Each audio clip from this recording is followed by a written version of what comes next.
પ્રધાનમંત્રી મોદી આજે ગુજરાત પ્રવાસે આવવાના છે। પ્રધાનમંત્રી સુરત અને નવસારી ખાતે વિવિધ કાર્યોના લોકાર્પણ અને વિવિધ કાર્યક્રમમાં હાજરી આપવા આવી રહ્યા છે। ત્યારે તેમના મિનિટ ટુ મિનિટ કાર્યક્રમની વાત કરીએ। બપોરે 1 કલાકને 25 મિનિટે પ્રધાનમંત્રી મોદીનું સુરત એરપોર્ટ પર આગમન થશે। 1:30 મિનિટે તેઓ એરપોર્ટના ટર્મિનલ ભવનના વિસ્તરણનું કાર્યનું ખાતમુહૂર્ત કરશે। આ સાથે સુરતથી શારજાહની ફ્લાઇટનો પ્રારંભ કરાવશે અને ત્યારબાદ સુરત મહાનગરપાલિકાના વિવિધ વિકાસ કાર્યનું પણ લોકાર્પણ અને ખાતમુહૂર્ત કરશે। બપોરે 2:50 મિનિટે તેઓ રામપુરા પહોંચશે, જ્યાં વિનસ હોસ્પિટલનું લોકાર્પણ આજે થવાનું છે। હોસ્પિટલના લોકાર્પણ બાદ પીએમ મોદી 4:30 કલાકે દાંડી પહોંચશે, જ્યાં પ્રાર્થના મંદિરમાં મહાત્મા ગાંધીની પ્રતિમાને પુષ્પાંજલિ અર્પણ કરશે। પુષ્પાંજલિ અર્પણ કર્યા બાદ રાષ્ટ્રીય નમક સત્યાગ્રહ સ્મારકનું ઉદ્ઘાટન કરશે અને ત્યારબાદ સમર્પણ આશ્રમ રોડ પર જાહેર સભામાં લોકોને સંબોધન કરશે। સાંજે 6:40 મિનિટે પ્રધાનમંત્રી ફરી સુરત આવશે, જ્યાં ઇન્ડોર સ્ટેડિયમમાં ન્યૂ ઇન્ડિયા યુથ કોન્ક્લેવમાં જુદા જુદા પ્રોફેશનલ્સ સાથે સંવાદ કરશે। જે બાદ 7:50 મિનિટે સુરત એરપોર્ટ પર પહોંચશે અને ફ્લાઇટમાં રવાના થશે।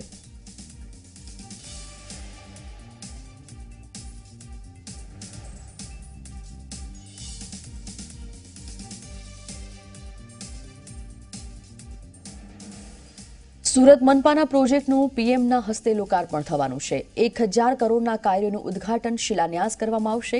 2 નવા બ્રિજ અને એક્સપેન્શન કરાયેલા બ્રિજનું લોકાર્પણ થશે। પ્રધાનમંત્રી આવાસ યોજનાના મકાનોનું પણ અર્પણ થશે, તો 1 મેગાવોટના સોલાર પ્લાન્ટનું પણ આજે વડાપ્રધાન લોકાર્પણ કરવાના છે।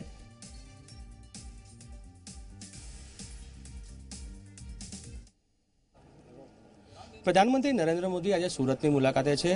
સુરત મહાનગરપાલિકાના લગભગ 1000 કરોડના પ્રોજેક્ટોનું પ્રધાનમંત્રીના હસ્તે લોકાર્પણ, ઉદ્ઘાટન અને શિલાન્યાસ થવા જઈ રહ્યો છે। આપણે મ્યુનિસિપલ કમિશનર એમ થેનારસન છે, સર જોડે વાત કરીએ। સર, પ્રધાનમંત્રીનો આજનો કાર્યક્રમ છે, શું મહત્વના પ્રોજેક્ટોનું આજે લોકાર્પણ અથવા તો ખાતમુહૂર્ત અથવા તો શિલાન્યાસ થવા જઈ રહ્યો છે?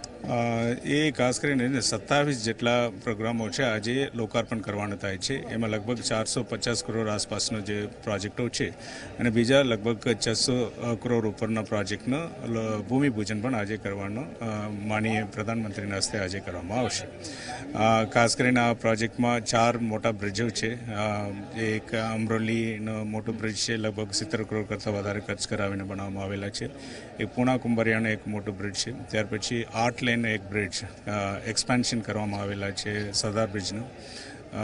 ત્યાર પછી 2 એસટીપીનો આગ્યુમેન્ટેશન કરાવવામાં આવેલા છે, લગભગ 170 કરોડ કરતાં વધારે ખર્ચ કરાવીને। સાથે પછી ચો ગાર્ડન, મ્યુનિસિપલ ચો ગાર્ડન, 1 મેગાવોટનો સોલાર પ્લાન્ટ, અન્ય કામો પણ, આની સાથે સાથે લગભગ 1000 કરતાં વધારે પીએમએવાયનું મકાન લોકોને ચાવી અર્પણ કરવાની કામગીરી પણ આજે કરવામાં આવશે। સોલાર એનર્જી પર આપણે કામ કરી રહ્યા છે અને એના એક પ્રોજેક્ટનું પણ આજે પ્રધાનમંત્રીના હસ્તે ઉદ્ઘાટન થવા રહ્યું છે અને પ્રધાનમંત્રી ખુદ આ દિશાની અંદર ખૂબ ફોકસ કરતા છે। કયા પ્રકારનો આખો પ્રોજેક્ટ છે અને એનાથી મહાનગરપાલિકાને કયા પ્રકારનો ફાયદો થશે? સુરત મહાનગરપાલિકા અત્યાર સુધી લગભગ 40 મેગાવોટ કરતાં વધારે રિન્યુએબલ રિસોર્સ માટેનું કામ કરી રહ્યા છે। એમાં લગભગ 32 મેગાવોટનો વિન્ડ અને 5 મેગાવોટનો સોલાર, 5 મેગાવોટનો બાયોગેસ, આજે બીજા 1 મેગાવોટનો સોલારનો પણ ઉમેરવામાં આવશે। જો વીજળી છે આ સોર્સમાંથી આવે છે, એને વર્ષમાં લગભગ 40 થી 50 કરોડ અમારો વીજળીનો બચત આમાંથી થાય છે। એમાં ખાસ કરીને કાર્બન ક્રેડિટ માટેનું, જે કાર્બન ફૂટપ્રિન્ટ ઓછું કરવા માટેનું અને એન્વાયરમેન્ટ એટલે એના પર્યાવરણના બચાવ માટેનું એક મેજર કામગીરી કોર્પોરેશને કરી રહ્યા છે। આવા સંજોગમાં આ 1 મેગાવોટ વધારે એડિશનલ તરીકે પણ યુઝમાં આવશે। તો મ્યુનિસિપલ કમિશનર એમ થેનારસન, સુરતના મહાનગરપાલિકાના 1000થી વધુ પ્રોજેક્ટોનું આજે શિલાન્યાસ થવા જઈ રહ્યું છે। ખાસ પ્રોજેક્ટની વાત કરવામાં તો જે 3 બ્રિજ મળવા જઈ રહ્યા છે, સાથે જ એક 8 લેન બ્રિજનું જે એક્સપેન્શન કરવામાં આવ્યું છે તે પણ મળશે અને સોલાર એનર્જીનું 1 મેગાવોટનો જે પ્રોજેક્ટ છે તેનું પણ પ્રધાનમંત્રી આજે લોકાર્પણ કરવા જઈ રહ્યા છે। કેમેરામેન દેવાંગ રાણા સાથે તેજસ મોદી, ઝી24 કલાક, સુરત। ગુજરાત પ્રવાસ દરમિયાન પ્રધાનમંત્રી નરેન્દ્ર મોદી સુરતમાં બનેલી વિનસ હોસ્પિટલનું ઉદ્ઘાટન કરવાના છે। કતારગામમાં આવેલી આ હોસ્પિટલ 112 વર્ષ જૂની છે। વર્ષ 1912માં અશક્ત અને નિરાધાર લોકો માટે દવાખાનું શરૂ કરવામાં આવ્યું હતું, જે દવાખાનાને 1948માં હોસ્પિટલમાં તબદીલ કરવામાં આવ્યું। ત્યારબાદ આજ દિન સુધી આ હોસ્પિટલમાં હોય સુવિધાઓ ઊભી કરાઈ ન હતી, પરંતુ સુરતના હીરા ઉદ્યોગકાર સેવતીલાલ શાહ દ્વારા 40 કરોડના ખર્ચે હોસ્પિટલમાં વિવિધ અને અદ્યતન સુવિધાઓ ઉપલબ્ધ કરવામાં આવી હતી। ત્યારે આજે સુરતની મુલાકાતે આવી રહેલા પ્રધાનમંત્રી નરેન્દ્ર મોદી આ વિનસ હોસ્પિટલનું ખાતમુહૂર્ત કરવાના છે। હોસ્પિટલમાં દરેક પ્રકારની સુવિધાઓ અમે ઉપલબ્ધ કરવાની કોશિશ કરી છે, જેમ કે કાર્ડિયોલોજી, એન્જિયોગ્રાફી, એન્જિયોપ્લાસ્ટી કરાવવી હોય, બાયપાસ સર્જરી કરાવવી હોય, valve replacement surgery, joint replacement, nephrology, dialysis, euro surgery, મગજ કે ચેતાતંતુની ન્યુરો સર્જરી, તો તમામ પ્રકારની સુપર સ્પેશિયાલિટીને અમે આવરી લેવાની કોશિશ કરી છે।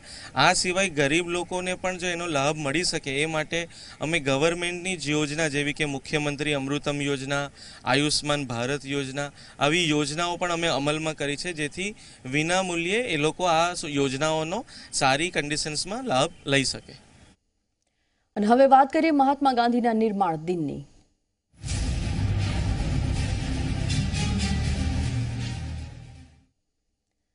પ્રધાનમંત્રી મોદી પોતાના ગુજરાત પ્રવાસના ભાગરૂપે આજે નવસારીના દાંડીમાં પહોંચશે। સાંજે 4:30 વાગ્યાની આસપાસ દાંડી પહોંચશે, જ્યાં રાષ્ટ્રપિતા મહાત્મા ગાંધીના નિર્માણ દિન નિમિત્તે બાપુની પ્રતિમાને પુષ્પાંજલિ અર્પણ કરશે, નમક સત્યાગ્રહ સ્મારકનું લોકાર્પણ કરશે અને બાદમાં જાહેર સભાને પ્રધાનમંત્રી સંબોધન કરશે। ડ્રોનમાં દાંડી સ્મારકનો અદ્ભુત નજારો કેદ થયો હતો। રાજકીય કારણસર પ્રોજેક્ટ વિલંબમાં હતો। 2014માં મોદીએ 89 કરોડના પ્રોજેક્ટને મંજૂરી આપી હતી।